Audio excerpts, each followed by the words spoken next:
Ji, good morning students. We were discussing OSI model, and in that model we have already discussed the 4 layers.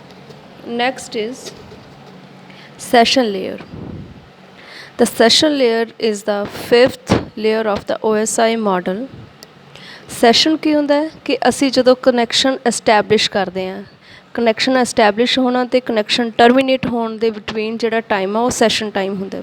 ਤਾਂ session layer ਦਾ ਕੰਮ ਕੀ ਹੈ ਕਿ session ਨੂੰ maintain ਕਰਕੇ ਰੱਖਣਾ ਹੈ। ਜਿਵੇਂ ਪਹਿਲਾਂ ਜਿਹੜੀ ਸੈਂਡਰ ਡਿਵਾਈਸ ਹੈ ਉਹ ਮੈਸੇਜ ਸੈਂਡ ਕਰੇਗੀ ਕਿ I want to transmit data, ਅਤੇ ਜਿਹੜੀ ਰਿਸੀਵਰ ਸਾਈਡ ਹੈ ਉਹ ਇਕਨੋਲੇਜਮੈਂਟ ਭੇਜੇਗੀ ਕਿ yes I am ready to get data. That is the session.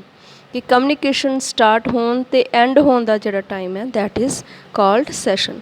Second point is session layer has the primary responsibility of beginning, maintaining and ending the communication between two devices, that is known as session. Functions ਕੀ ਨੇ ਇਹਦੇ? First function ਹੈ establishment, maintaining and ending the session. ਜਦੋਂ ਵੀ sending device data send ਕਰਨ ਜਾ ਰਹੀ ਹੈ ਤਾਂ it will send a packet that is known as sync, SYN SYN, that mean it is synchronization. Synchronization packet ਦਾ meaning ਕੀ ਹੋਏਗਾ? ਸੈਂਡਰ ਡਿਵਾਈਸ ਰਿਸੀਵਰ ਐਂਡ ਨੂੰ ਇੱਕ ਪੈਕੇਟ ਸੈਂਡ ਕਰਦੀ ਹੈ ਸਿੰਕਰੋਨਾਈਜੇਸ਼ਨ ਨਾਮ ਦਾ। ਦੈਟ ਮੀਨਸ ਕਿ I am going to transmit a data. Okay, ਅਤੇ ਰਿਸੀਵਰ ਸਾਈਡ ਕੀ ਕਰੇਗੀ then? Receiver side will send back an acknowledgement packet. Acknowledgement ਦਾ ਮੀਨਿੰਗ ਕੀ ਹੋਏਗਾ ਕਿ receiver side is also ready to receive the data. That means the devices can begin the communication. Okay, and session ਆ ਜਿਹੜਾ setup ਹੋ ਜਾਏਗਾ up to here. And then is dialog control. Dialog control is the function of session layer that determine which device will communicate first. Like networking ਦੇ ਵਿੱਚ two or more devices ਆਪਸ ਦੇ ਵਿੱਚ session ਉਹਨਾਂ ਨੇ establish ਕੀਤਾ, ਤਾਂ session layer ਦਾ function ਕੀ ਹੋਏਗਾ ਕਿ ਕਿਹੜੀ ਡਿਵਾਈਸ ਸਭ ਤੋਂ ਪਹਿਲਾਂ ਸੈਸ਼ਨ ਜਾਂ ਆਪਣਾ ਡਾਟਾ ਟਰਾਂਸਫਰ ਸਟਾਰਟ ਕਰੇਗੀ।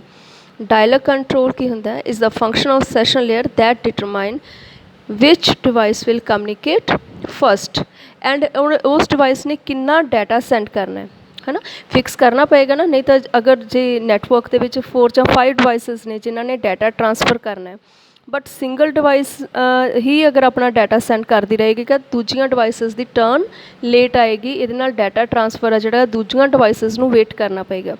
ਸੋ ਸੈਸ਼ਨ ਲੇਅਰ ਕੀ ਕਰਦੀ ਆ? ਕਿਹੜੀ ਡਿਵਾਈਸ ਨੇ ਪਹਿਲਾਂ ਟਰਾਂਸਮਿਟ ਕਰਨਾ ਅਤੇ ਕਿੰਨਾ ਡਾਟਾ ਸੈਂਡ ਕਰਨਾ, ਠੀਕ ਹੈ, ਤਾਂ ਕਿ ਦੂਸਰੀਆਂ ਡਿਵਾਈਸਿਸ ਦੀ ਵੀ ਟਰਨ ਆ ਜਿਹੜੀ ਅਕੋਰਡਿੰਗਲੀ ਆ ਸਕੇ। ਨੈਕਸਟ ਇਜ਼ ਡਾਇਲੋਗ ਸੈਪਰੇਸ਼ਨ ਔਰ ਸਿੰਕਰੋਨਾਈਜੇਸ਼ਨ। ਇਹਦੇ 'ਚ ਕੀ ਹੁੰਦਾ? ਸੈਸ਼ਨ ਲੇਅਰ ਚੈੱਕ ਪੁਆਇੰਟਸ ਜਾਂ ਮਾਰਕਰਸ ਐਡ ਕਰਦੀ ਹੈ। ਜਿਵੇਂ ਅਸੀਂ ਡਾਟਾ ਟਰਾਂਸਫਰ ਕਰ ਰਹੇ ਹਾਂ, ਸਪੋਜ਼ 2000 ਪੇਜਸ ਦਾ ਅਸੀਂ ਜਾਂ ਪੈਕਟਸ ਕਹਿ ਲਓ ਡਾਟਾ ਸੈਂਡ ਕਰਦੇ ਹਾਂ, ਤਾਂ ਸਮ ਹਾਊ 100 ਪੈਕਟਸ ਟਰਾਂਸਫਰ ਹੋ ਗਏ ਸਾਡੇ। 100 ਪੈਕਟਸ ਤੋਂ ਬਾਅਦ ਇੱਕ ਚੈੱਕ ਪੁਆਇੰਟ ਲਗਾਤਾ, ਤਾਂ ਉਹਦਾ ਮੀਨਿੰਗ ਕੀ ਹੋਏਗਾ ਕਿ ਅਸੀਂ ਇੰਸ਼ੋਰ ਕਰਨਾ ਕਿ ਜਿਹੜੇ ਅਸੀਂ 100 ਪੈਕਟਸ ਸੈਂਡ ਕਰਤੇ ਉਹ ਐਕਚੁਅਲੀ ਟਰਾਂਸਮਿਟ ਹੋ ਗਏ ਆ ਰਿਸੀਵਰ ਸਾਈਡ 'ਤੇ ਵਿਦਾਊਟ ਐਨੀ ਐਰਰ। ਇੱਦਾਂ ਕਰਕੇ 100 ਤੋਂ ਬਾਅਦ ਅਸੀਂ ਚੈੱਕ ਪੁਆਇੰਟਸ ਲਗਾਉਂਦੇ ਜਾਵਾਂਗੇ। ਜੇ ਕਿਤੇ ਕਿਸੇ ਵੀ ਪੈਕੇਟ ਦੀ ਐਰਰ ਆਉਂਦੀ ਹੈ ਤਾਂ ਸਾਨੂੰ ਪਤਾ ਲੱਗੇ ਕਿ ਜਿਵੇਂ ਅਸੀਂ ਚੈੱਕ ਪੁਆਇੰਟ ਲਗਾਏ ਹੋਏ ਸੀ, ਫਸਟ 100 ਸਹੀ ਚਲੇ ਗਏ, ਠੀਕ ਹੈ, ਸੈਕਿੰਡ 100 200 ਤੱਕ ਸਹੀ ਚਲੇ ਗਏ, ਠੀਕ ਹੈ। ਅਗਰ ਐਰਰ ਆਉਂਦੀ ਹੈ ਤਾਂ ਸਾਨੂੰ ਪਤਾ ਲੱਗ ਜਾਏਗਾ ਕਿ 200 ਤੱਕ ਤਾਂ ਠੀਕ ਚਲੇ ਗਏ ਸੀ ਪੈਕੇਟਸ, 200 ਤੋਂ ਬਾਅਦ ਜਿਹੜੇ ਪੈਕੇਟ ਟਰਾਂਸਫਰ ਹੋਏ ਆ ਉਹਨਾਂ ਦੇ ਵਿੱਚ ਕਿਤੇ ਨਾ ਕਿਤੇ ਐਰਰ ਆਈ ਹੈ। ਸੋ ਚੈੱਕ ਪੁਆਇੰਟਸ ਕੀ ਨੇ? ਛੋਟੇ ਛੋਟੇ ਗਰੁੱਪਸ ਦੇ ਉੱਪਰ ਅਸੀਂ ਚੈੱਕ ਕਰਦੇ ਰਹਿਣਾ ਕਿ ਡਾਟਾ ਰਿਸੀਵ ਹੋ ਗਿਆ ਜਾਂ ਨਹੀਂ ਹੋ ਗਿਆ। Okay, next is presentation layer. Presentation ਨਾਮ ਤੋਂ ਹੀ ਕਲੀਅਰ ਹੈ ਕਿ ਡਾਟੇ ਨੂੰ ਅਸੀਂ ਪ੍ਰੈਜੈਂਟ ਕਰਨਾ ਔਨ ਦਾ ਕੰਪਿਊਟਰ। ਸਾਡੇ ਕੋਲ ਡਾਟਾ ਰਿਸੀਵ ਹੋ ਗਿਆ, ਅਸੀਂ ਉਹਨੂੰ ਅਸੈਂਬਲ ਕਰਤਾ ਟਰਾਂਸਪੋਰਟ ਲੇਅਰ ਨੇ, ਸੈਸ਼ਨ ਵੀ ਸਾਡਾ ਕੰਪਲੀਟ ਹੋ ਗਿਆ, ਸੈਸ਼ਨ ਐਂਡ ਹੋ ਗਿਆ। ਹੁਣ ਅਸੀਂ ਡਾਟੇ ਨੂੰ ਆਪਣੇ ਨੂੰ ਟਰਾਂਸਫਰ ਕਰਨਾ ਸਕਰੀਨ ਦੇ ਉੱਪਰ, ਤਾਂ ਉਹਦੇ ਲਈ ਕਿਹੜੀ ਲੇਅਰ ਕੰਮ ਕਰਦੀ ਹੈ? Presentation layer. It is concerned with syntax and semantic of information exchanged between the two devices. Syntax ਕੀ ਹੁੰਦਾ ਕਿ ਅਸੀਂ ਡਾਟੇ ਨੂੰ ਕਿਵੇਂ ਲਿਖਣਾ ਹੈ ਨਾ, ਕਿਹੜੀ ਫਾਰਮ 'ਚ ਲਿਖਣਾ ਹੈ, ਅਤੇ ਸਿਮੈਂਟਿਕਸ ਕਿਹੜੇ ਰੂਲਸ ਦੇ ਅੰਡਰ ਲਿਖਣਾ ਹੈ। ਸਿੰਟੈਕਸ ਲਿਖਣਾ ਕਿਵੇਂ ਹੈ, ਸੀਮੈਂਟਿਕਸ ਉਹਦੇ ਰੂਲਸ ਕੀ ਆ ਲਿਖਣ ਦੇ। ਠੀਕ ਹੈ, ਤਾਂ ਸਿੰਪਲ ਟਰਮਸ ਦੇ ਵਿੱਚ ਮੀਨਿੰਗ ਇਹ ਹੈ ਕਿ ਅਸੀਂ ਯੂਜ਼ਰ ਨੂੰ ਡਾਟਾ ਪ੍ਰੈਜੈਂਟ ਕਿਵੇਂ ਕਰਨਾ, that is the function of presentation layer। ਸਭ ਤੋਂ ਪਹਿਲਾ ਫੰਕਸ਼ਨ ਡਾਟਾ ਪ੍ਰੈਜੈਂਟੇਸ਼ਨ ਔਰ ਟਰਾਂਸਲੇਸ਼ਨ। ਜਿਵੇਂ ਆਪਾਂ ਰੀਡ ਕੀਤਾ ਸੀ ਕਿ ਜਦੋਂ ਡਾਟਾ ਟਰਾਂਸਫਰ ਹੁੰਦਾ ਕਿਹੜੀ ਫਾਰਮ ਦੇ ਵਿੱਚ ਹੁੰਦਾ ਉਹ, ਪਹਿਲਾਂ ਤਾਂ ਸਿਗਨਲਸ ਦੇ ਵਿੱਚ ਹੁੰਦਾ ਹੈ ਨਾ, ਸਿਗਨਲ ਦੇ ਵਿੱਚੋਂ ਡਾਟਾ ਟਰਾਂਸਫਰ ਹੋ ਕੇ ਰਿਸੀਵਰ ਸਾਈਡ 'ਤੇ ਪਹੁੰਚਦਾ ਹੈ। The process, this function ensure that the data being sent is in the format that the recipient can process। ਕਿ ਟਰਾਂਸਲੇਸ਼ਨ ਲੇਅਰ ਦਾ ਪ੍ਰੈਜੈਂਟੇਸ਼ਨ ਲੇਅਰ ਕੀ ਕਰੇਗੀ, ਜਿਹੜਾ ਡਾਟਾ ਸਿਗਨਲਸ ਦੇ ਵਿੱਚ ਆ ਰਿਹਾ ਉਹਨੂੰ ਬਿਟ ਸਟਰੀਮ ਦੇ ਵਿੱਚ ਚੇਂਜ ਕਰਕੇ ਬਿਟ ਸਟਰੀਮ ਤੋਂ ਦੈਨ ਫਰਦਰ ਯੂਜ਼ਰ ਦੀ ਅੰਡਰਸਟੈਂਡੇਬਲ ਫਾਰਮ 'ਚ ਕਨਵਰਟ ਕਰਕੇ ਸਾਨੂੰ ਡਾਟਾ ਦੇਗੀ। Next is data encryption.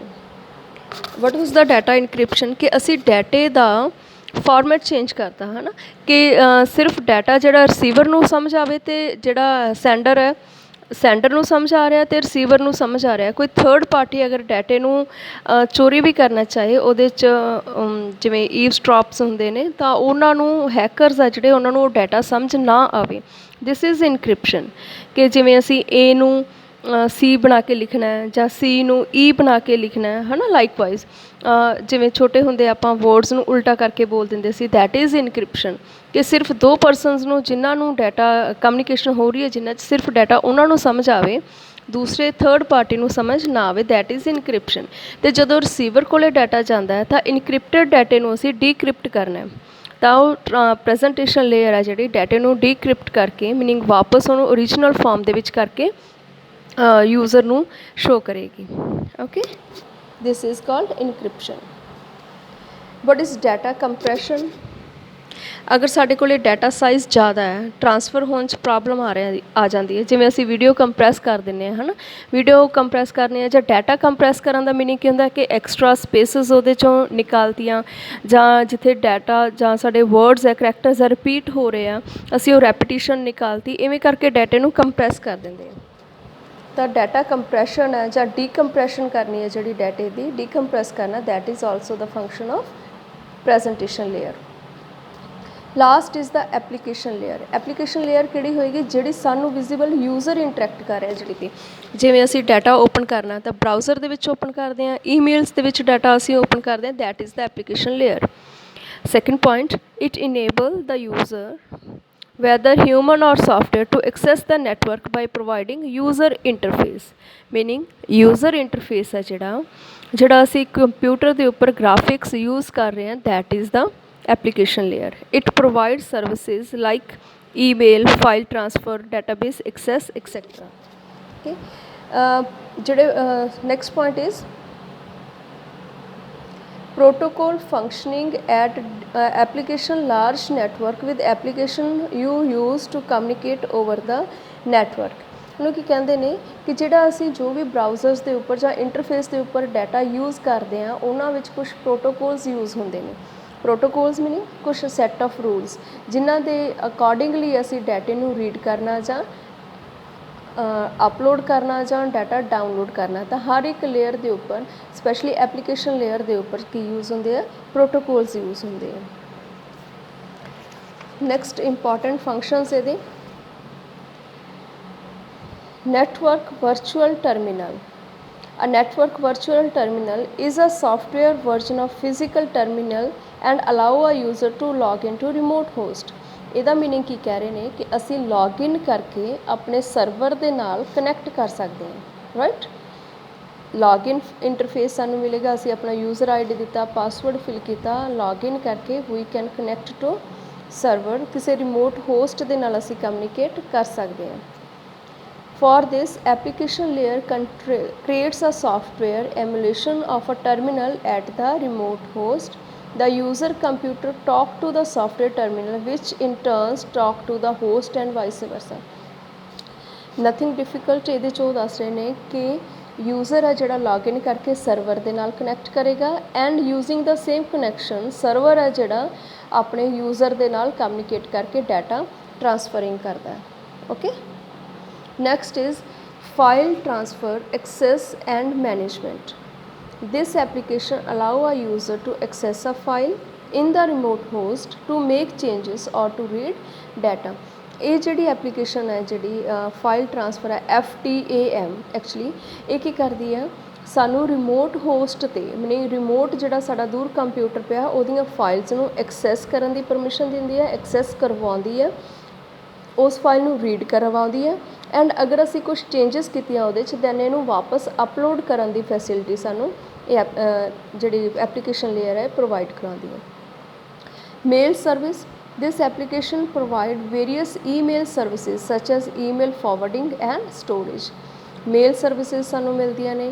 डायरैक्टरी service this application provide distributed database sources and access for global information about the various objects and services up to here. Directory service meaning असी सानू internet के उपर ही जिवें Google drive है Google की एक Google drive है जिथे असी डाटा सेव करके रख सकते हैं अपना डाटा अपलोड करके रख सकते हैं। तो इदां दियां एप्लीकेशनस की दिंदियां ने सानू डिस्ट्रीब्यूटेड डेटाबेस सोर्सिस। हुण गूगल ड्राइव नूं असी भी एक्सैस कर दिंदे आ। असी अगर गूगल ड्राइव का एक्सैस किसी अपने फ्रेंड नूं दिता होया तो भी अपने घर बैठ के साढ़े डॉक्यूमेंट्स नूं एक्सैस करके चेंज करके उन्हां नूं सेम जगह पर स्टोर करवा सकदा। सो application provide distributed database sources and access for the information. अलग अलग जिहड़े भी ऑब्जेक्ट्स ने जां सर्विसिज ने उन्हां दी जिहड़ी इनफॉर्मेशन जां डाटा यूज़ करन दी फैसिलिटी है असी डिस्ट्रीब्यूट कर सकते हैं। Okay these were the 7 layers of OSI model and ये समरी दी हुई है जितों तुसी आराम नाल इन्हां 7 लेयर्स की फंक्शनिंग नूं याद कर सकते हैं। Okay then take care.